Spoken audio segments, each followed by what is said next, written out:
भगवान के नाम रूप गुण लीला इत्यादियों का कोई सीमा नहीं है, असीम है। उसको कोई पार नहीं पा सकते हैं। हम कितना भी प्रतिदिन निरंतर यदि हम करते रहे तो हमारे सैकड़ों, हजारों, अरबों जीवन व्यतीत हो जाएंगे। इसके शास्त्रों में कहते हैं भगवान के गुण के विषय में एक श्लोक है, सुंदर श्लोक है, जिसमें कहते हैं असित गिरि समम स्यात् कज्जल सिंधु पात्रे सुरवर तरु शाखा लेखनी पत्र मुर्वी।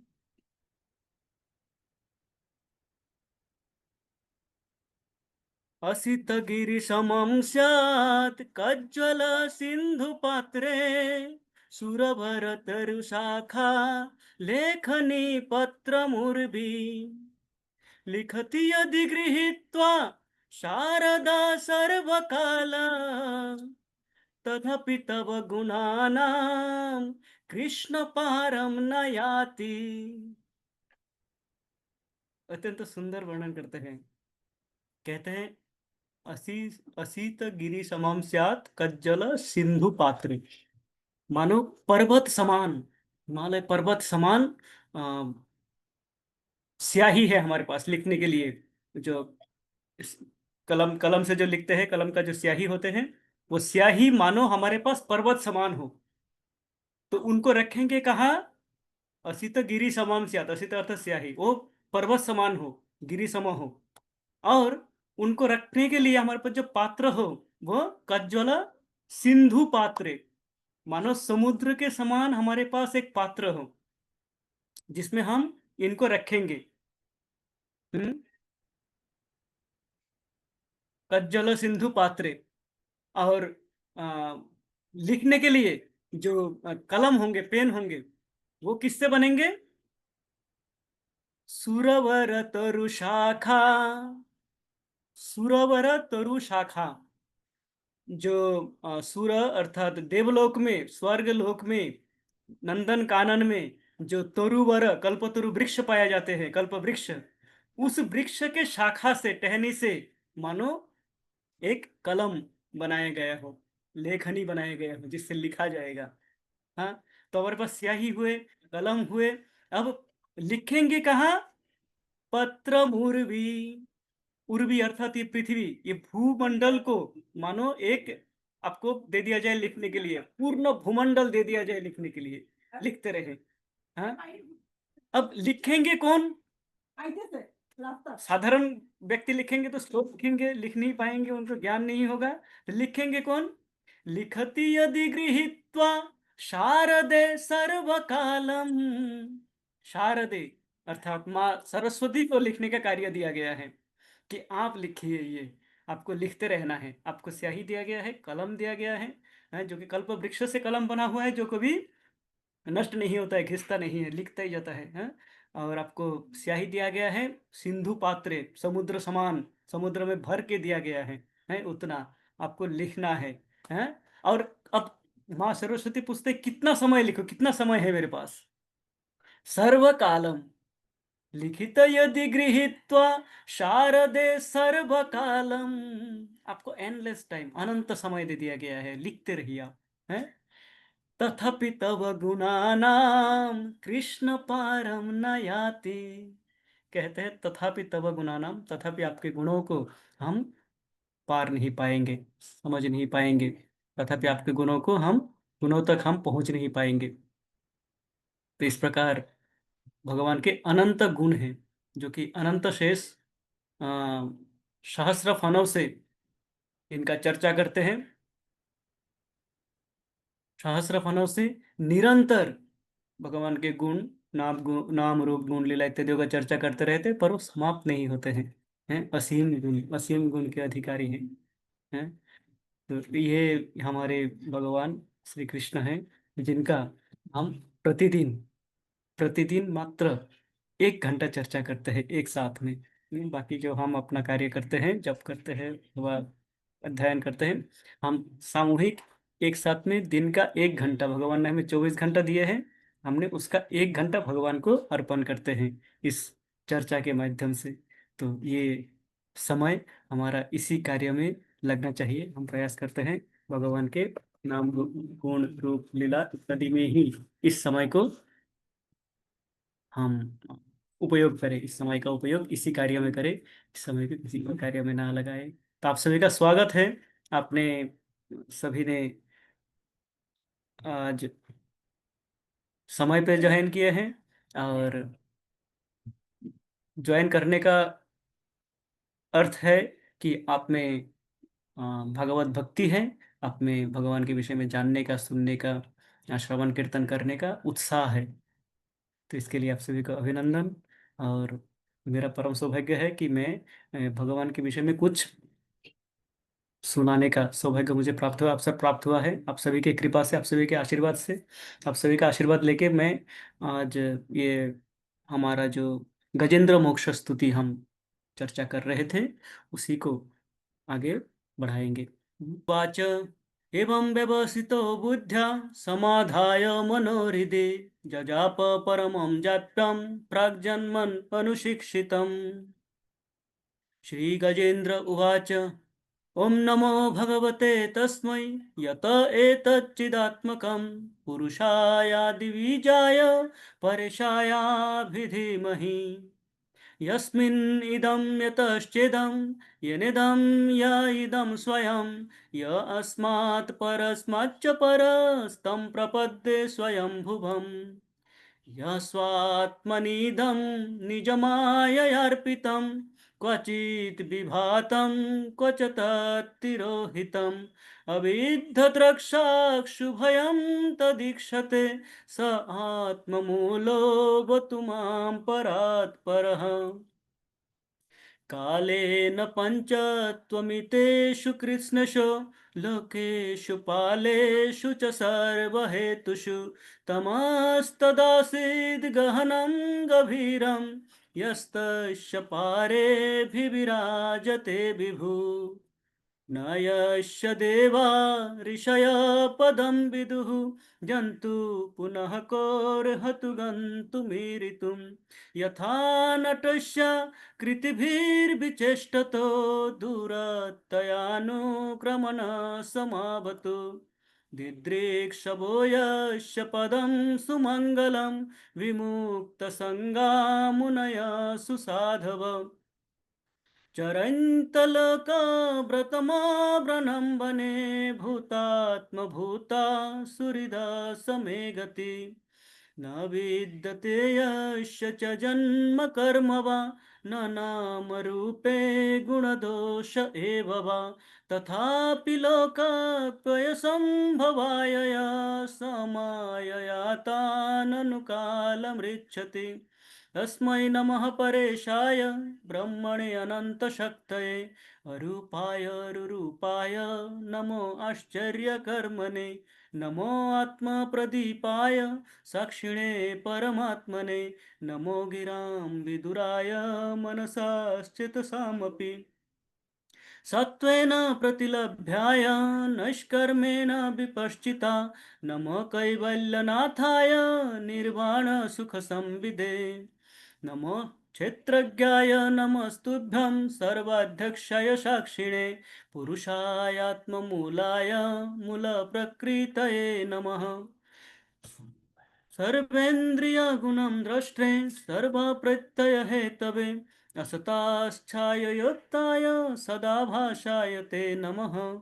नमो नमस्तेऽखिलकारणाय निष्कारणाय अद्भुतकारणाय सर्वागमनाय महार्णवाय नमोपवराय परायणाय गुणारणिच्छन्नचिदुष्मपाय तक्षोभविस्फूर्जितमानसाय नैष्कर्मभावेन विवर्जितागं स्वयं प्रकाशाय नमस्करोमि।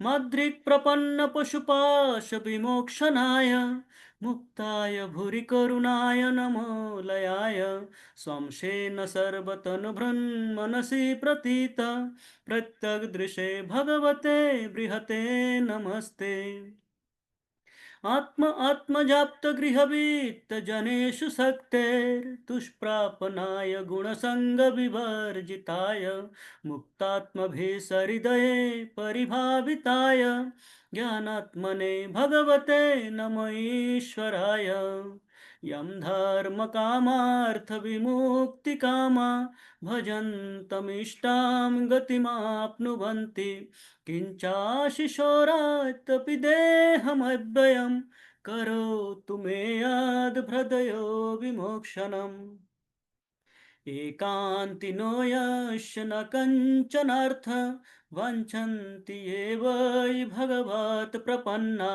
अत्याद्भुतं तत् चरितं सुमङ्गलं गायन्त आनन्दसमुद्रमग्ना तमक्षरं ब्रह्म परं परेशम् अव्यक्तमाध्यात्मिकयोगगम्यम् अतीन्द्रियं सूक्ष्ममिवातिदूरम् अनन्तमाद्यं परिपूर्णमीडे यस्य ब्रह्मदयो देवा वेदालोकाश्चराचरः का नामरूपविभेदेन फल्वया च कलया कृतः यथार्चिषोऽयग्निसभितुर्गभस्तयो निर्यान्ति संयान् सकृतस्वरोचिष तथा यतोऽयं गुणसम्प्रवाहो बुद्धिर्मनः खानि शरीरसर्गा स वै न देवा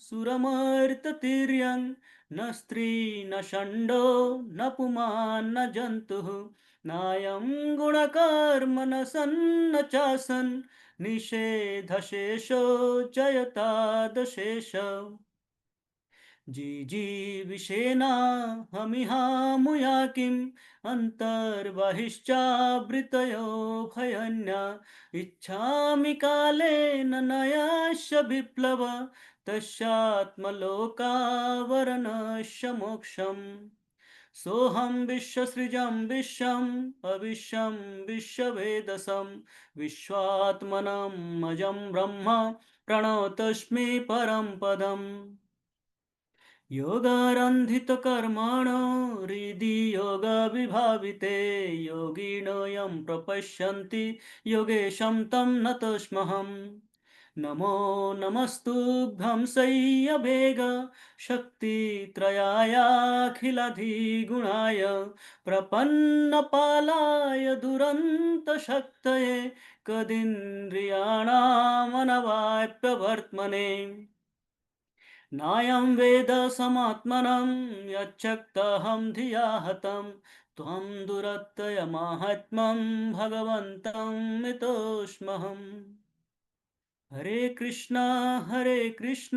कृष्ण कृष्ण हरे हरे हरे राम राम राम हरे हरे।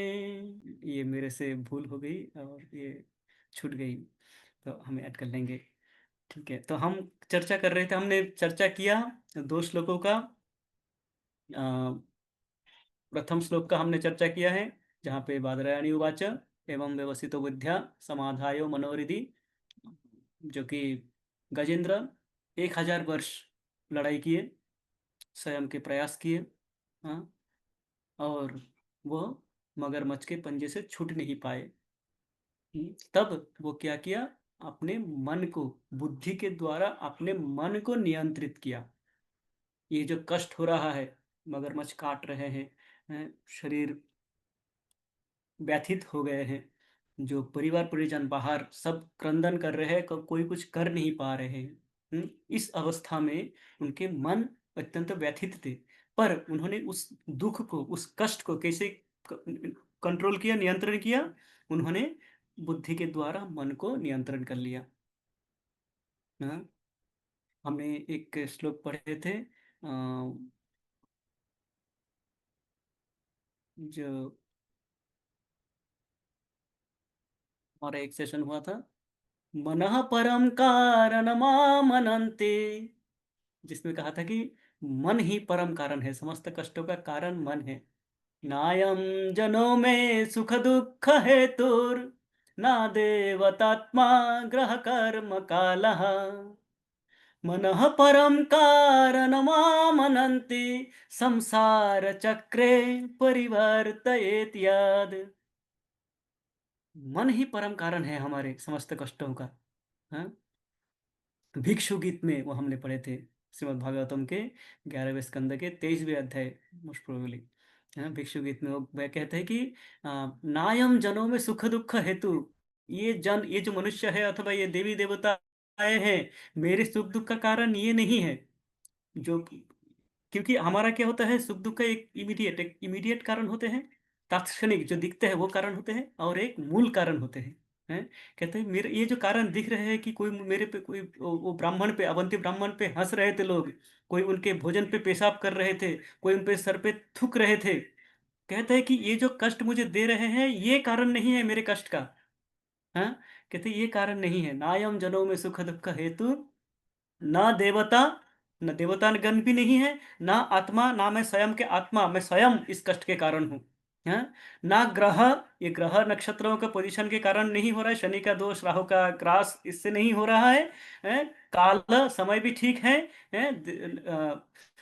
ना देवतात्मा ग्रह कर्म काल, ना मेरा कर्म ना मेरा काल, इसके लिए कोई कारण नहीं है मेरे सुख दुख का। तो कारण क्या है, मूल कारण क्या है मेरे सुख दुख का? क्या कारण है? मनः परम कारणमामनन्ति, मन ही परम कारण है, मुख्य कारण मेरा मन है। यदि मैं मेरे मन को नियंत्रण में रख पाया, कोई कुछ भी करे, मेरा मन यदि मैं भगवान पे समर्पण कर दिए, तो किसी का कुछ मुझ पे लगेगा नहीं है, स्पर्श नहीं कर पाएंगे किसी का कुछ। ये मन ही क्या करते हैं, परिवर्तयेत संसार चक्रे परिवर्तयेत यत्। संसार चक्र में, जन्म मृत्यु जरा व्याधि के चक्र में घुमाते रहते, ये मेरा मन है। यदि मैंने मन को भगवान के चरण पे लगा सकता हूँ, लगा पाया हूँ, लगाने में समर्थ हो जाता हूँ, तो मैं ये संसार चक्र से बाहर चला जाऊंगा, और कोई दुख कोई कष्ट रहेगा नहीं, रहेंगे नहीं। तो मन ही मेरा परम कारण है। तो ये मन को किस प्रकार गजेंद्र ने क्या किया, भगवान के चरणों में एकत्रित किया, स्वयं के हृदय में एकत्रित किया करके, वो वो जाप को स्मरण किया, वो जाप जो उन्होंने पूर्व जन्म में प्रशिक्षण जिनका लिए थे, जो अभ्यास कर रहे थे पूर्व जन्मों में। हैं? जिस प्रकार हम इस जन्म में अभ्यास कर रहे हैं, तो ये यदि ऐसा हुआ, हम जैसे पापी तापी, मेरे जैसे पापी तापी संभव नहीं है कि इस जन्म में मुक्ति प्राप्त हो जाए, पर कुछ भी योनि प्राप्त हो, ये जो अभ्यास है, ये अभ्यास वृथा नहीं जाएगा। ये अभ्यास जो हमने किए हैं, ये जो हमने प्रयास किए हैं भगवान के नाम रूप गुण लीलाओं को जानने का, समझने का, सुनने का, ये व्यर्थ नहीं जाएंगे। ये अवश्य ही हमें हमारी समय पे, नेहाभिक्रम नाशोस्ति प्रत्यवायो न विद्यते, स्वल्पमपि यस्य धर्मस्य त्रायते महतो भयात्। ये श्लोक बार बार मेरे मुख में आ जाते हैं, कारण भगवत गीता में द्वितीय अध्याय में ये श्लोक है, और ये अत्यंत आशाप्रद श्लोक है। ये आशा देते हैं। जब हम निराश हो जाते हैं कि क्या होगा, क्या होगा, नहीं होगा, कर पाएंगे, भगवान मिलेंगे नहीं मिलेंगे, भगवान कहते हैं नेहाभिक्रम नाशोस्ति, इनका नाश नहीं होगा, ये अभिक्रम, ये प्रयास का नाश नहीं होगा, ये क्षय भी नहीं होगा, जितना आपने किया है उतना संचित रहेगा, फिक्स डिपॉजिट है। ये बैंक फेल नहीं करता है भगवान का, ये फिक्स डिपॉजिट रहेगा, भगवान कहते हैं। और जब महतो भयात, जब आपके इस प्रकार की विपत्ति की अवस्था आएगी, विपत्ति की अवस्था आएगी, ये आपको त्राण करेंगे, जैसे गजेंद्र को परित्राण किया। तो ये एवं व्यवसितो बुद्ध्या समाधाय मनोहृदि जजाप परमम जाप्यम प्राग जन्मनि अनुशिक्षितम। तो पूर्व जन्म में सीखे हुए ये उनका स्मरण आए भगवान की कृपा से, और वो स्मरण, वो उच्चारण किए उनका, उस श्लोकों का। हम्म द्वितीय श्लोक जहाँ पे गजेंद्र का प्रार्थना प्रारंभ होता है, श्री गजेंद्र उवाच, ओम नमो भगवते, नमन से प्रारंभ करते हैं। ओम नमो भगवते वासुदेवाय, हे भगवान आपको नमन। हाँ, हमने नमन के ऊपर चर्चा किया था। नमन पे एक एक जो हमने बताया था कि नमन भगवान का जो भागवतम का प्रारंभ है, प्रारंभ ही है ओम नमो भगवते वासुदेवाय। भागवतम का अंत, अंतिम श्लोक, भागवतम का अंतिम श्लोक भी इसी प्रकार कुछ कहते हैं, नाम और प्रणाम के विषय में कहते हैं। नाम संकीर्तनम यस्य सर्व पाप प्रनाशनम दुःख शमनस्तम नमामि हरिं परम। प्रणामो दुःख शमनस्तम नमामि हरिं परम। नाम संकीर्तनम यस्य सर्व पाप प्रनाशनम प्रणामो दुःख शमनस्तम नमामि हरिं परम। कहते हैं नाम संकीर्तन जिन ऐश्य सर्व पाप प्रनाशनम, जिनके ये अंतिम श्लोक है, सूत गोस्वामी एकदम अंत कर रहे, समाप्त कर रहे हैं। 12वें स्कंद के एकदम अंतिम श्लोक, जिसमें कहते हैं कि नाम संकीर्तनम यश्य सर्व पाप प्रनाशनम, जिनके नाम संकीर्तन से समस्त पाप नाश हो जाते हैं, समस्त पापों के विनाश हो जाते हैं। और सर्व पाप प्रणाशनम प्रणामो दुःख शमनस, नाम लेने से समस्त पाप दूर हो जाते हैं, प्रणाम करने से समस्त दुख दूर हो जाते हैं, दुःख शमनस, समस्त दुख दूर हो जाता है जब हम भगवान को प्रणाम करते हैं। तम नमामि हरिम परम, हे हरि, हे हरि, जिनके नाम से समस्त पाप मुक्त हो जाते हैं जीव, और जिनको प्रणाम करने से समस्त दुखों से दूर हो जाते हैं, दुख चले जाते हैं। हाँ, आपको मेरा नमन, यह अंतिम श्लोक। तो भगवान को प्रणाम करके प्रारंभ करते हैं, और भगवान को प्रणाम करके अंत करते हैं श्रीमद् भागवतम। हाँ, तो ये प्रणाम, नाम और प्रणाम ये अत्यंत महत्वपूर्ण है भक्ति में। भगवान का नाम जिह्वा पे नाम हो और प्रणाम हो। मन मना भव मद भक्तो मद्याजी माम नमस्कुरु। हैं, भगवान कहते हैं मन मना, मन मुझ में लगाओ। मन मना भव मद भक्तो, मेरे भक्त बन जाओ। मैत्याजी, मेरा पूजा करो, पूजा अर्चना करो। माम नमस्कुरु, मेरा नमस्कार करो। ये क्रम में बताते हैं कि मन मना, यदि मन नहीं लगा पाते हो, मन चंचल है, नहीं लगा पाते हो आप, प्रारंभिक मुश्किल हो गया, हमारा नहीं होता है, जब करते रहते मन भागते रहते हैं। नहीं लगा पाओगे तो क्या करो, भव मत भक्तो, मेरा भक्त बन जाओ, भक्तों का संग करो, उससे आपको लाभ होगा। उसमें भी आपको समय नहीं हो रहा है, आप भक्तों का साधु संग नहीं कर पा रहे हो, अथवा आपको मौज मस्ती से फुर्सत नहीं मिल रही है तो भगवान और सिंपल कर देते हैं। मध्याजी, ठीक है, एक समय आरती करो, पूजा करो, मेरा वंदना करो, एक समय निकालो। हाँ, तो हम जैसे बद्धजीव बोलेंगे, अरे भगवान समय कहाँ है, तो 7 बजे ऑफिस भागना होता है, रात को 10 बजे लौट के आता हूँ, कब करूँ आरती आपका। भगवान कहते हैं कुछ मत करो, माम नमस्कुरु, मेरा नमस्कार करो, मेरे सामने नमन करो, नतमस्तक हो। उससे क्या होगा, माम अवश्य से उक्त एवं आत्मानम मत परायण, मेरे पास अवश्य ही आओगे। हम्म भगवान ये भी कहते हैं। तो ये नमस्कार, भगवान भी नमस्कार पे कि नमस्कार करो। तो ये नाम और प्रणाम, ये हम सदा सर्वदा कर सकते हैं। हम मुख से नाम ले सकते हैं, और मन में प्रणाम कर सकते हैं, और जहाँ पे भगवान दिखे, भगवान का विग्रह दिखे, भगवान के सामने दंडवत हो सकते हैं, अथवा पंचांग प्रणाम कर सकते हैं, साष्टांग प्रणाम, पंचांग प्रणाम, जैसे जैसे हमारा है हम प्रणाम कर सकते हैं। ये अत्यंत महत्वपूर्ण है, अ, नाम और प्रणाम। शिला प्रभुपाद इस श्लोक के तात्पर्य में एक महत्वपूर्ण बात लिखते हैं कि the material body certainly consist only of material elements. ये श्लोक के द्वितीय श्लोक के ओम नमो भगवते तस्मै, इस श्लोक के जो तात्पर्य है, तात्पर्य के द्वितीय लाइन ही है ये, कि ये this material body certainly consist only of material elements, but when one awakens to Krishna consciousness understanding, the body is no longer material but spiritual। शिला प्रभुपाद कहते हैं कि ये जो भौतिक शरीर है हमारा, ये जो हमें शरीर मिली है, ये शरीर अवश्य ही भौतिक है, ये मेटेरियल बॉडी है, ये भौतिक शरीर है, ये जड़ पदार्थ है, जड़ जड़ पदार्थों से बने हुए हैं। भूमिर आपो अनल खम मनोबुद्धि बाय अहंकार, इससे बने हुए हैं, इस 8 तत्वों से बने हुए हैं। पर जो इस शरीर को भगवान के सेवा में लगाते हैं, सब भगवान के सेवा में, भावनामृत में कृष्ण भावनामृत में जो इस शरीर को समर्पण करते हैं, प्रयोग करते हैं इस शरीर का उपयोग करते हैं भगवान के सेवा में। वो कहते हैं no longer this remains material. ये क्या हो जाता है, ये और भौतिक नहीं रहता है, ये तत्क्षणात क्या हो जाता है, आध्यात्मिक शरीर बन जाते हैं। ये शरीर आध्यात्मिक बन जाते हैं। हमारे गुरु महाराज जो 50 वर्षों से अपने कायेन मनसा वाचा, तन मन वचन से जो भगवान की सेवा में नियुक्त हैं, तो उनका जो शरीर है वो भौतिक शरीर नहीं है। हम उनको साधारण मनुष्य नहीं मान सकते, मानना हमारा अपराध भी है, भूल भी है। हम्म, वो आध्यात्मिक शरीर है जो भगवान की सेवा में नियोजित है।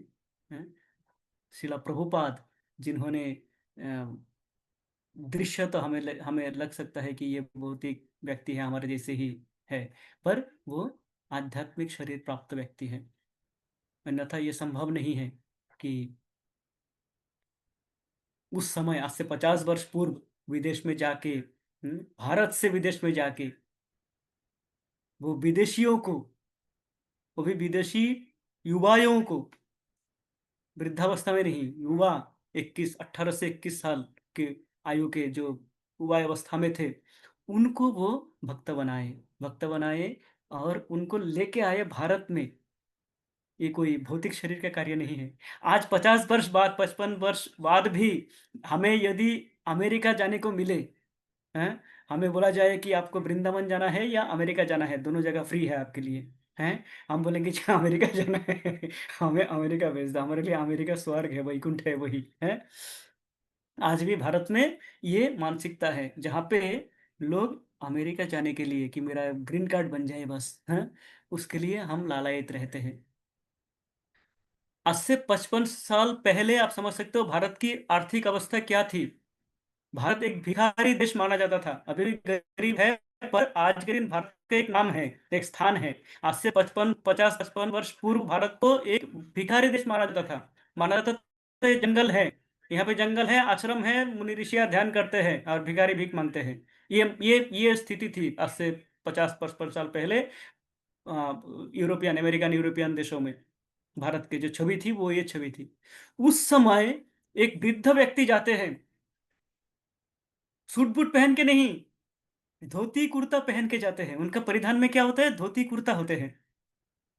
वो जाते हैं, वो हरे कृष्ण महामंत्र का गायन करते हैं, संकीर्तन करते हैं, और वहां के जो यंगस्टर्स थे, युवा भक्त, वो उनके शरण में आ जाते हैं, प्रभुपाद के शरण में आ जाते हैं, और इस प्रकार शरण में आ जाते हैं कि समस्त जीवन समर्पण कर देते हैं प्रभुपाद को, प्रभुपाद के लिए, प्रभुपाद के इस मिशन के लिए।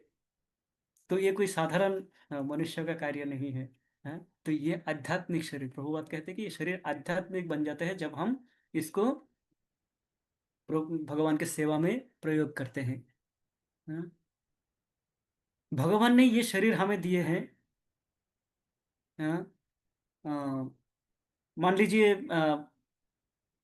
हमारे बच्चे हैं, या हम बचपन में क्या किया, पिताजी से बोला, पापा मुझे कुछ पैसा दो, मुझे ये कुछ, मान लीजिए कुछ बिस्किट खरीदना है, खाना है, या कोई टॉफी खरीदना है, उसको खाना है मुझे, है। मैंने पापा से ये जिद किया, पापा ने मुझे दिया, मैं जाके क्या किया, उस पैसे का मैंने क्या किया, मान लीजिए जो चॉकलेट मैंने बोला था कि चॉकलेट लाऊंगा, वो ना करके मैंने वो कुछ और कार्य में लगा दिया। हम्म एक मैं ये कर सकता हूँ कि कुछ और कार्य में लगा दिया, अथवा मैं क्या कर सकता हूँ, किसी और को दे दिया। वो धन मैंने लिया, लेके मैं किसी और को दे दिया, अथवा वो धन लिया, मैंने उसका नष्ट कर दिया। ये 3 कार्य कर सकता हूँ। हाँ? अथवा जो जिसके लिए लिया था उस कार्य में उसका उपयोग कर सकता हूँ। मैंने बोला था कि ये खरीद के मैं खाऊंगा, वो खरीद के मैं खा सकता हूँ। ये 4 कार्य कर सकता हूँ। तो यदि मैंने वो धन लिया और किसी और कार्य में उपयोग कर दिया, तो ये एक प्रकार का चीटिंग हुआ। मैंने कुछ बोल के लिया था, और मैंने किसी और कार्य में लगा दिया। मैंने धन लिया किसी और को दे दिया, ये भी मेरे पिताजी को चीटिंग हुआ, उनको धोखाधड़ी हुआ, क्योंकि मैंने उनको जो बोला था वो नहीं किया, कुछ और किया। यदि मैं उस धन का नष्ट कर दिया, उस धन को मान लो जुआ खेल लिया मैंने, अथवा जला दिया उसको, धन को, तो वो भी क्या हुआ, चीटिंग हुआ। तो तीन प्रकार से, तीनों प्रकार से क्या कर रहे हैं हम, मेरे पिताजी से चीटिंग कर रहा हूं मैं। हम्म। सही क्या होगा, जिस कार्य के लिए लिया था उस कार्यों में मैं उसको उपयोग करूं। भगवान ने ये शरीर मुझे दिए हैं, किस लिए, भगवान की सेवा करने के लिए। और मैं भी क्या बोला, भगवान को बोल के आया, भजीब बोलिया ऐसे संसार भितरे বসিয়া রহিনু আমি अविद्यार भारे। कहते हैं कि मैं तो आया था भगवान को, कि भगवान आपका भजन करूंगा, हैं, आपका भजन करके मैं मुक्त होके आ जाऊंगा आपके पास। इसलिए भगवान ने ये शरीर मुझे दिया है। और मैंने आके क्या किया इसका उपयोग, इसको मैंने लगा दिया अपने इंद्रिय तृप्ति में, स्वयं के लिए, हैं, अथवा इसको ऐसे ऐसे कार्यों में लगा दिया जो कार्य विनाशकारी है। उन कार्यों में लगा दिया। तो ये क्या कर रहा हूं मैं, यदि मैं ऐसा किया तो मैंने क्या किया, भगवान के साथ में चीटिंग किया, भगवान को धोखा दिया, मैंने धोखा दे रहा हूं। यदि ये शरीर भगवान ने मुझे दिया है और मैंने इसको भगवान के सेवा में अर्पण किया, तो वो ठीक उपयोग, प्रकार भगवान ने चाहा उस प्रकार मैंने उसको, हाँ। तो ये महत्वपूर्ण है कि हमें ये शरीर भगवान ने दिया है भगवान की सेवा में लगाने के लिए और आध्यात्मिक जगत को प्राप्ति करने के लिए। तो वो कार्य हम करें, और जैसे ही हम उस कार्य में जुट जाएंगे, भगवान की सेवा में जुट जाएंगे, ये शरीर और भौतिक नहीं रहेगी, ये शरीर आध्यात्मिक बन जाएगी। ये अत्यंत महत्वपूर्ण एक बात प्रभुपाद इस तात्पर्य में कहते हैं, जिसको हमें जिसका हमें ध्यान देना चाहिए, हमें समझना चाहिए। तो ओम नमो भगवते तस्मै यत एतत् चिदात्मकम, जिनसे ये समस्त भौतिक जगत क्या हुआ, चित शक्ति प्राप्त हुए, जिनमें चेतना आए, जिनमें ये सौंदर्य आए, जिनमें गुण आए, हैं, भौतिक गुणों की विकास हुई, भौतिक जीव का, जिनमें प्राण संचार हुए, उन पुरुषाय, उन पुरुष को, आदि बीजाय, जो कि सबका आदि है, उन आदि बीज रूट जो है, उनको, जो पर ईशाय, परेशाय, पर ईशाय, जो समस्त ईश्वरों का ईश्वर है, समस्त देव देवी, समस्त जो ईश्वर हैं, उन ईश्वरों का ईश्वर है, उनको अभिधीमहि, उनका मैं ध्यान करता हूँ। इस प्रकार प्रथम श्लोक में कहते हैं। द्वितीय श्लोक में कहते हैं, यस्मिन इदम यतश्चेदम यनेदम य इदम स्वयं। इसमें इसके ऊपर हमने चर्चा करना प्रारंभ किया था। हाँ, यस्मिन इदम, यस्मिन् इदं यतश्चेदं येनेदं य इदं स्वयं, य अस्मात् परस्माच्च परस्तं प्रपद्ये स्वयंभुवम्। इसमें इस 7 विशेषणों से भगवान को आह्वान करते हैं, भगवान का स्तुति करते हैं। 7 विशेषण क्या है, यस्मिन् इदं, प्रथम यस्मिन् इदं, यतः च इदं, येन इदं, हाँ, य इदं स्वयं, यो अस्मात् परस्मात् च परः स्वयंभुवम। इन 7 विशेषणों से, 7 विशेषणों के विशेष अर्थ हैं, और ये अत्यंत गंभीर अर्थ है इनका। यद्यपि गजेंद्र हाथी के शरीर में है, पर उनके स्तुतियों में जो शब्दों का व्यवहार हुए हैं वो अत्यंत गंभीर है, अर्थपूर्ण है। हाँ, इसमें वो कहते हैं, प्रथम में कहते हैं कि यस्मिन इदम, इदम अर्थात ये भौतिक जगत, ये भौतिक जगत, यस्मिन आप पे टिके हुए हैं, ये आप पे बसे हुए हैं, आप इनका धारण करता है। ये जो भौतिक जगत हम देख रहे हैं, दृश्यमान ये जो जगत दिख रहे हैं हमें, विश्व ब्रह्मांड, अनंत कोटि विश्व ब्रह्मांड, ये समस्त आपके ऊपर टिके हुए हैं, आपने धारण किए हुए हैं इसको। यस्मिन इदम।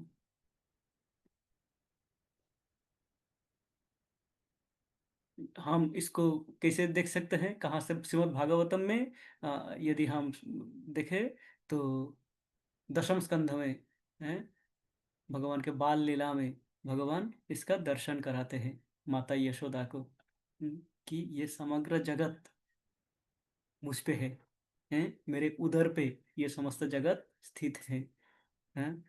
बाल लीला में भगवान का जब 2.5-3 वर्ष हुए, भगवान माखन चोरी में एक्सपर्ट हो गए। व्रजे प्रसिद्धं नवनीतचोरं गोपांगनानां च दुकूलचोरं। तो भगवान चोर प्रसिद्ध हो गए, नवनीत चोरम, माखन चोरी में प्रसिद्ध हो गए, फेमस हो गए। उनका उनका नाम का ढिंढोरा पीटने लगा कि ये नवनीत चोर है, ये कृष्ण जो है आते हैं माखन चोरी करते हैं। और कृष्ण और ये जो गोपी माताएं हैं वो यशोदा को जाके कंप्लेन करते हैं। अरे यशोदे, तुम्हारा लाला हमारे घर आए, आके सारे माखन चोरी कर लिए। क्या किया? माखन खुद खाए, बंदरों को खिलाए, अपने मित्रों को खिलाए, पूरे घर में फैला के चले गए हैं। तो इस प्रकार के अनेक कारनामों है। तो ये जो माखन चोरी का जो अनुयोग है, ये अभियोग है, ये सुनते रहते थे माता यशोदा। तो ये सुन सुन के वो आनंदित भी होते थे, वो आनंद भी मिलता था। चलो मेरे लाला माखन चोरी किया है, जो भी हो बाहर खाया है, पर क्या खाया है? माखन खाया है। उससे क्या होगा? थोड़ा सा मोटा हो जाएंगे, गोल मोटल हो जाएंगे मेरे लाला, और क्या होगा? ठीक है, हैं? वो भी आनंद लेते थे और गोपी माताएं भी आनंद लेते थे। पर एक दिन क्या हुआ? कंप्लेन आया कि अरे यशोदा, तुम्हारा लाला मिट्टी खा रहा है। अब ये कंप्लेन नया था। ये सुन के माँ यशोदा थोड़ा सा उनका भयभीत भी हो गए, उत्कंठित हो गए हैं।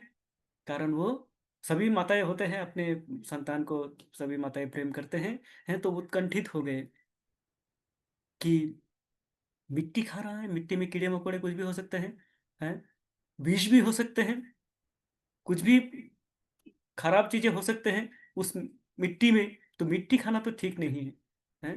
तो क्या करें? माता तुरंत भाग के आए, भाग के आके कृष्ण के पास आ गए। तो माता को आते देखते ही कृष्ण मुंह बंद कर लेते हैं। मुंह बंद करके माँ की तरफ देखते रहते हैं। माँ आके पूछते हैं, अरे लाला, तुमने मिट्टी खाए? तो कृष्ण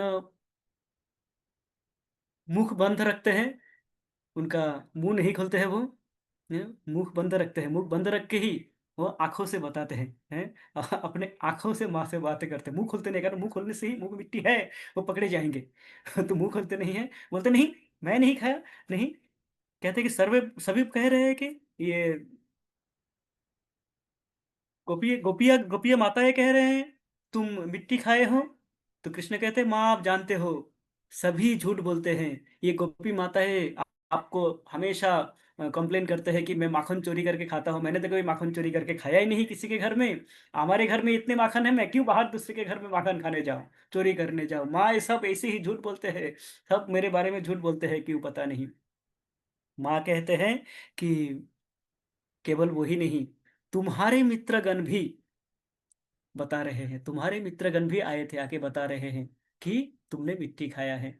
कहते सब झूठे हैं, सब झूठ बोल रहे हैं। तब माँ यशोदा कहते हैं कि आ, आपके दाऊ बलराम ने भी ये बताए हैं। अब जब ये बताया कि बलराम ने बताए हैं, तो कृष्ण चुप हो गए। हैं? ये ये जो वार्ता चल रहा था, in the mean time Krishna क्या कर रहा था? जो मिट्टी मुख में थे, उस मिट्टी को वो धीरे धीरे निगल रहा था। जब ये बातें, ये जो चर्चा चल रही थी, माँ बता रहे हैं, मैं वो श्लोक निकल रहा हूँ जहाँ पे श्रीमद् भागवतम के दशम स्कंध के अष्टम अध्याय में है ये।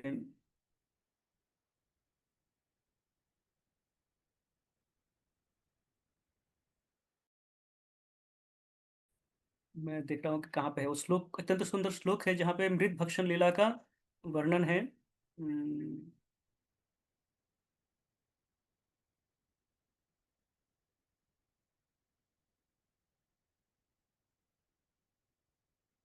हरे कृष्ण, जस्ट एक मिनट, अत्यंत सुंदर दो श्लोक में इसका वर्णन है। ये जो बातें हुई। हाँ, ये श्लोक संख्या 34 और 35 में ये सुंदर वार्तालाप है कृष्ण और माँ यशोदा में। दशम स्कंध, अष्टम अध्याय, श्लोक संख्या 34, जिसमें कहते हैं, कस्मान् मृदम् अदान्तात्मन् भवान् भक्षितवान् रहः वदन्ति तावका ह्रियेते कुमारास्ते अग्रजोऽपि अयम्। कहते कस्मान् मृदम् भक्षितवान् अदान्तात्मन्।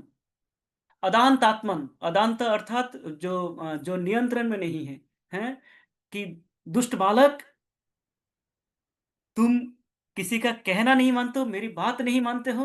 अब तक मेरे पास ये अभियोग आते रहे कि तुम माखन चोरी करके खा रहे थे, आज तुम क्या कर रहे हो, मिट्टी खा रहे हो। कस्मान मृदम भक्षितवान, क्यों तुम मिट्टी खा रहे हो। माँ ये पूछ नहीं रहे हैं कि मिट्टी खाया कि नहीं, बेटा मिट्टी खाया नहीं, वो पूछ रहे हैं कि कस्मान मृदम भक्षितवान, मिट्टी क्यों खाया। चंद्रकांत प्रभु। हरे कृष्ण प्रभु जी, दंडवत प्रणाम। ये माखन चोरी लीला के बारे में कुछ थोड़ा कन्फ्यूजन था मुझे, मैं इसी बारे में बोलना चाहता था। आपका टॉपिक उधर खत्म हो जाएगा तो फिर मैं बात करूँ, थोड़ा बोलूँ। हाँ ठीक है, ठीक है, ठीक है प्रभु जी, थोड़ा सा ये लीला अगर सुन लेते ठीक है। हैं, तो ठीक मधुर लीला है जी। हाँ, तो कहते कस्मान मृदम भक्षितवान। हम्म, तो ये बोलते हैं मिट्टी मैं नहीं खाया हूँ। हाँ, मैं तो सबके सामने बैठा हुआ हूँ। हाँ, वो कहते हैं रहा, अर्थात तुमने छुप छुप के मिट्टी खाए हैं। रहा अर्थात छुप के, रहस्य रख के, इस कार्य को तुमने खुला नहीं किया। हाँ, छुप छुप के तुमने मिट्टी खाया, छुप छुप के मिट्टी खा रहे हो।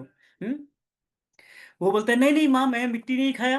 हाँ, तो कहते बदंती, हाँ, कि सभी गोपियां कह रहे हैं। तो कृष्ण कहते हैं, जी ये गोपी माता है तो हमेशा झूठ बोलते हैं, सदा सर्वदा उन योग लगाते हैं कि मैं माखन चोरी करता हूँ, आज उन्होंने लगा दिया नया कि मिट्टी खा रहे हैं। मैं कभी नहीं खाया मिट्टी, और ये मुंह खोले बिना आंखों से बता रहे हैं। हम्म फिर माँ यशोदा कहते तावका, तुम्हारे मित्रगण भी यही अनुयोग कर रहे हैं, तुम्हारे मित्रगण कह रहे हैं। हैं? और तावका ही ये कुमारास्ते, कुमारा, कुमारा अर्थात वो बालक है, बच्चे हैं। बच्चे झूठ नहीं बोलते हैं बच्चे 5 वर्ष के कम के जो आयु के बच्चे होते हैं, वो झूठ नहीं बोलते हैं, सत्य बता रहे हैं। कृष्ण कहते हैं नहीं, सब झूठ बोल रहे हैं। तब कहते हैं, हैं, अग्रजोपि अयम, तुम्हारे अग्रज अर्थात तुम्हारे दाऊ बलराम भी यही बात कर रहे हैं।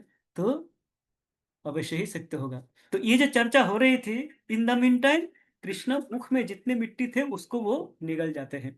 निगलते ही वो उनमें कॉन्फिडेंस आ जाते हैं। कहते अब मैं दिखा सकता हूँ, कहते हैं ना हम भक्षितवान अम्ब, ना हम भक्षितवान अम्ब सर्वे मिथ्या विशंसिनः, यदि सत्यम गिरस्तर ही समक्षम पश्य मे मुखम। कहते हैं ना हम भक्षितवान अम्ब, ना माँ, मैं नहीं खाया। हम्म मैं मिट्टी नहीं खाया माँ, मैं मिट्टी खा ही नहीं सकता, किस प्रकार मैं मिट्टी खा सकता हूँ माँ, मैं आपका पुत्र हूँ, आप माँ यशोदा, मैं आपका लाला, मैं कैसे मिट्टी खा सकता हूँ, मिट्टी तो मैं खा ही नहीं सकता है। सर्वे मिथ्या अभिशंसन, ये सब मिथ्या बता रहे हैं, सब झूठ बोल रहे हैं। मेरे अग्रज, मेरे दाऊ जी भी झूठ बोलते हैं, ये समस्त गोपियां झूठ बोलते हैं, मेरे मित्रगण सब झूठ बोल रहे हैं, मैं मिट्टी नहीं खाया। अब बोलते हैं कि प्रमाण देना होगा। तो कहते हैं कृष्ण, अ, सोचा कि माँ को बोलता हूँ कि खुद ही देख लो। कि कई कई बार ऐसा होता है कि हम कुछ कार्य करते हैं या तो नहीं करते हैं, जैसे आपने मुझे बोला कि प्रभु इसको यहाँ पे रख देना। हाँ, तो इसके बाद आप जब आके मुझसे कंफर्म करते हो प्रभु रख दिया, मैं बोलूंगा जी रख दिया। द्वितीय बार आप पूछेंगे रख दिया, मैं बोलूंगा जी रख दिया। तृतीय बार आप मान लो कंफर्म करने आए, तब मैं क्या बोलूंगा, आइए माता जी आपको स्वयं ही दिखा देता हूँ, देख लीजिए आप बोलेंगे नहीं लीजिए, ठीक है, फिर तो ठीक है, आपने रख दिया होगा, कर दिया होगा ये कार्य। तो कृष्ण ने भी यही ट्रिक करने का प्रयास किया। कृष्ण कहते हैं कि ना हम भक्षितवान अम्ब सर्वे मिथ्या अभिशंसन, हम सभी मिथ्या बता रहे हैं। यदि सत्यम गिरस्तर ही, यदि आप जानना चाहते हो कौन सत्य बता रहे हैं, कौन सत्य वचन बोल रहे हैं, हैं, समक्षम पश्चिम मुखम, आप स्वयं आके मेरे मुख देख लो, आप मेरे मुख में देख लो, दूध का दूध पानी का पानी, आप स्वयं सामने खड़े हो, मुख में देख लो, यदि मिट्टी है तो खाया है, नहीं है तो नहीं खाया है, सब झूठ बोलते हैं। हम्म। कृष्णा सोचा, माँ बोलेंगे ठीक है लाला, ठीक है तू सही बता रहा है, अब तो मेरा कोई संदेह नहीं रहा। पर माँ आज बड़े क्रुद्धावस्था में थे, शंकित भी थे, भय भी था उनका, कहीं कुछ विष अंदर न चला गया हो, कहीं कुछ ऐसे पदार्थ न चला गया हो जिससे शरीर अस्वस्थ हो जाए। तो माता बोला हाँ ठीक है दिखाओ, पश्चिमी मुखम बताया, तो बोला दिखाओ, दिखने के लिए।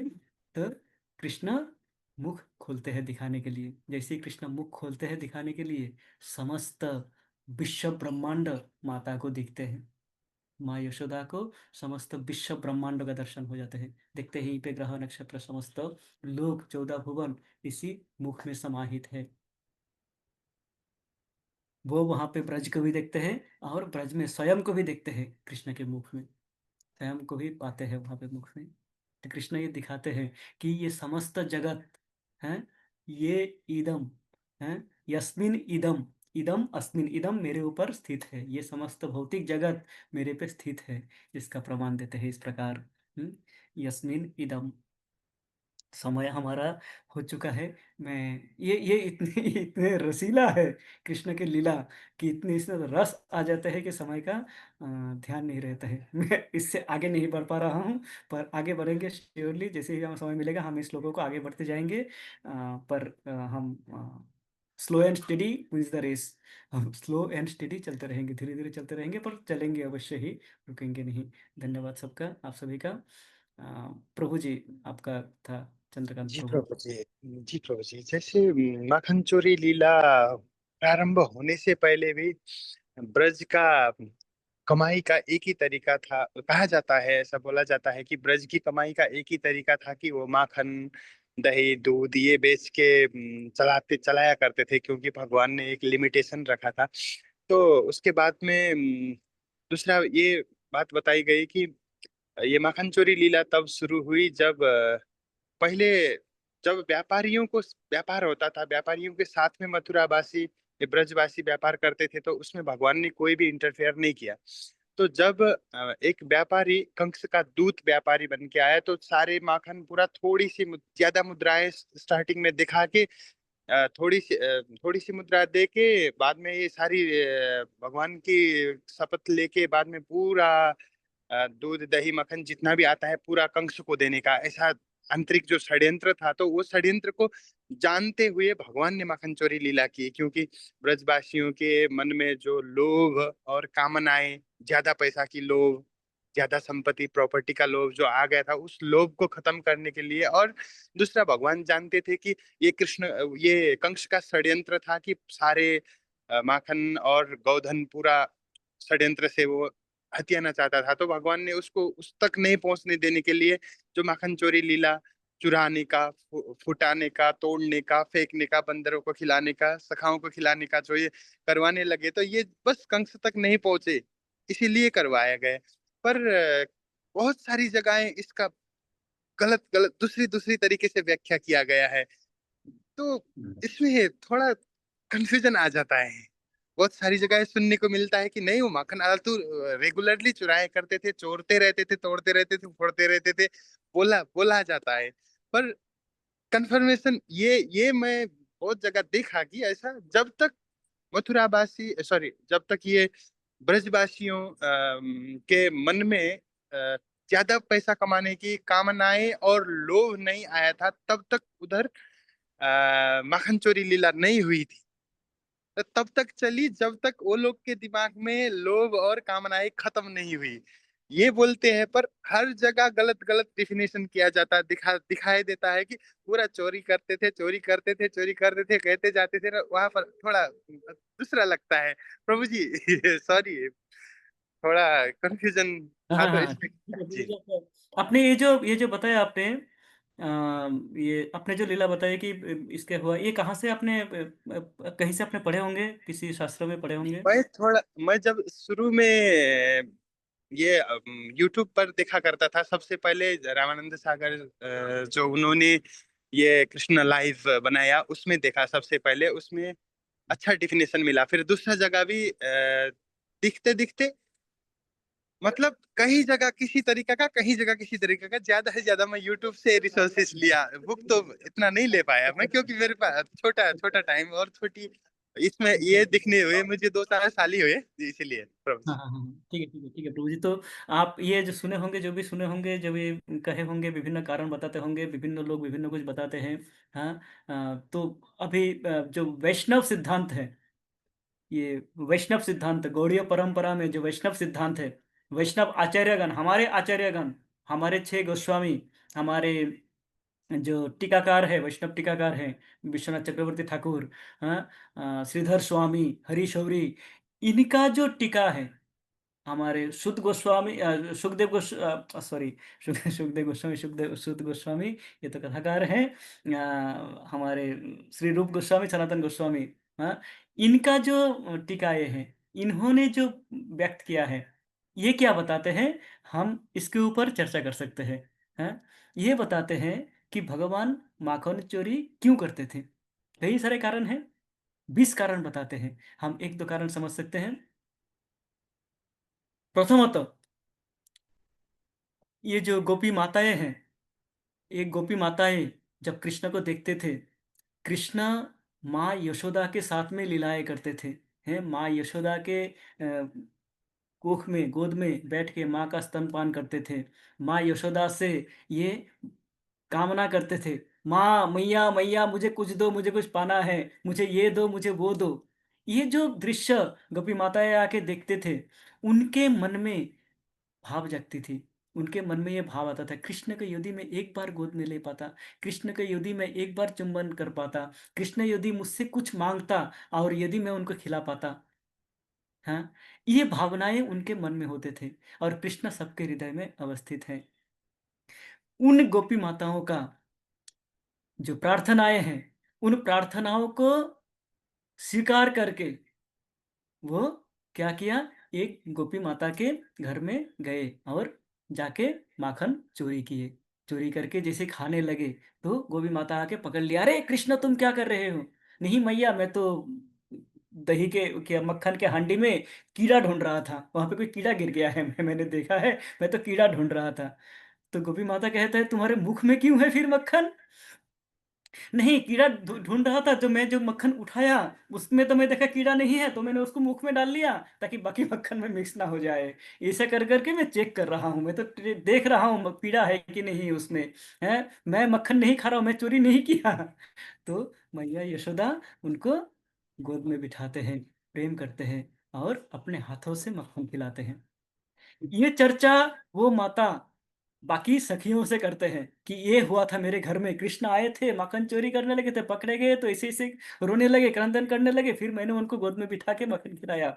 मेरे मन को इतना शांति मिला, इतना शांत प्राप्त हुआ। मैं तो समझ सदा सर्वदा प्रार्थना करती थी कि मैया यशोदा के जैसे सौभाग्य हो, मुझे एक दिन का वो सौभाग्य प्राप्त हो, एक क्षण का वो सौभाग्य प्राप्त हो।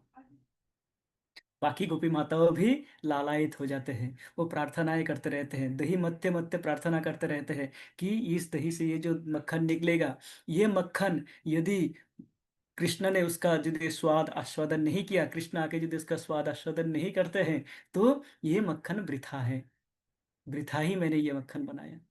तो ये कारण है, उन प्रार्थनाओं को स्वीकार करके कृष्ण मक्खन चोरी करके खाते थे।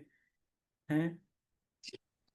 इसका मतलब लीलाओं का जो रस, ये बहुत सारे रस भरी लीलाएं हैं, ये लीलाओं का आस्वादन करना सबसे बेहतर है, ताकि उसके पीछे का कारण नहीं ढूंढना चाहिए। ये हाँ, सबसे अच्छा है। जी प्रभु जी। बहुत हरे बहुत कृष्ण, दंडवत प्रणाम प्रभु जी। हरे बहुत कृष्ण। हरे बस, कृष्ण। ये इस प्रकार माखन चोरी। और चोरी में तो भगवान का चौराष्टकम है। अभी हम चौराष्टकम गाएंगे कुछ दिनों में, अगले साल शायद। हैं? भगवान चोरी इस प्रकार चोरी किए कि उनका चौराष्टकम गाया जाता है। हैं? चोरी का गुणगान किया जाता है। अकिंचनीकृत्य पदाश्रितं य करोति भिक्षुं पथि गेहहीनं केनाप्यः भीषणचोर ईदृग् दृष्टश्रुतो वा न जगत्त्रयेऽपि। अकिंचनीकृत्य पदाश्रितम यह जो उनके पदाश्रितम, उनके चरणों कमलों का आश्रय लेते हैं, अकिंचनीकृत्य, इनको क्या कर देते हैं? भिखारी बना देते हैं। करोति भिक्षुम पथि गेहहीनम, इनको पथ में ले आते हैं, सड़क पे ले आते हैं? उनको घर बार छुड़वा देते हैं। भगवान भगवान बहुत चोर हैं? तो कृष्ण की जब भक्ति करते हैं थोड़ा संभल के करना चाहिए कि सब छूट जाएगा घर बार। हाँ, वो अर्थ ये है, घर बार छूटने का भी अर्थ ये है। हाँ, भय ना करे कि घर बार मेरा छूट जाएगा। अर्थ ये है कि ये जो भौतिक संपदा से प्रेम है, हमारा जो लगाव है, मेरी गाड़ी, मेरी मकान, मेरा घर, है, ये मैंने फ्लैट बनाया है, इसमें ये रंग किया है, इसमें ये वॉलपेपर लगाया है, ये छूट जाएंगे। इसके प्रति आसक्ति छूट जाएगी और भगवान के प्रति आसक्ति बढ़ जाएगी। जैसे गुरु महाराज हैं, पथि गेह हीनम, क्या कर रहे हैं? भगवान की सेवा में, कृष्ण की सेवा में स्वयं को नियोजित कर दिए। हमारे प्रभु जी, राधे कुंड प्रभु जी, वो अपने हैं जीवन यौवन समस्त समर्पण कर दिए भगवान के नाम से। तो कृष्ण वो चोर है। इस प्रकार चोरी करते हैं। तो हम प्रार्थना करते हैं, हमारी यही प्रार्थना है, मेरी व्यक्तिगत रूप से यही प्रार्थना है कि हे कृष्ण, मेरा भी चुरा लो, मेरा भी मन को चुरा लो। हाँ, मुझे नहीं चाहिए ये जो जिसको मैं सुख संपद मान रहा हूँ। मुझे वो सुख संपद दो जो स्थायी है, जो सदा सर्वदा, जो नित्य है। मुझे ये सुख संपद जो आपने दिया है इस माया में, महामाया में, माया में जो आपने मुझे भुलाने के लिए दिया है, उससे मुक्त करके आपके चरण कमलों के प्रति मुझे मेरा आसक्ति बढ़ा दो। और आप सबसे विनती है, सभी प्रार्थना करें कि हमारी मति भगवान के चरणों में हो, ताकि हमारी गति भगवत धाम में हो जाए। हम्म, आज हम यहीं पे समाप्त करेंगे। धन्यवाद सभी का। समय भी हो चुका है। वांछा बहुत बहुत शुक्रिया प्रभु जी, दंडवत प्रणाम आपका, बहुत बहुत शुक्रिया प्रभु बावनी जी, हरे कृष्ण। तो नमो नमः। थैंक यू सभी को, असंख्य धन्यवाद। आज भी प्रभु जी ज्वाइन नहीं किए, यद्यपि तो मुझे लगता है कुछ दिन जो प्रभु जी का यात्रा चल रहे हैं, तब तक हो सकता है प्रभु जी कम ही ज्वाइन कर पाए, नेटवर्क का इशू हो सकता है, अथवा जो इंटरनेशनल कॉल का भी इशू हो सकता है। तो हम प्रतिदिन ज्वाइन करेंगे, चर्चा प्रारंभ करेंगे। प्रभु जी जैसे ही ज्वाइन करेंगे, प्रभु जी को हैंड ओवर कर देंगे। इसके साथ में हम प्रतिदिन चर्चा करते रहेंगे। धन्यवाद आप सबको। थैंक यू प्रभु जी, धन्यवाद प्रभु जी, बहुत सुंदर कथा का थैंक यू। आस्वादन कराने के लिए। हरे कृष्ण। हरे कृष्ण। Thank you.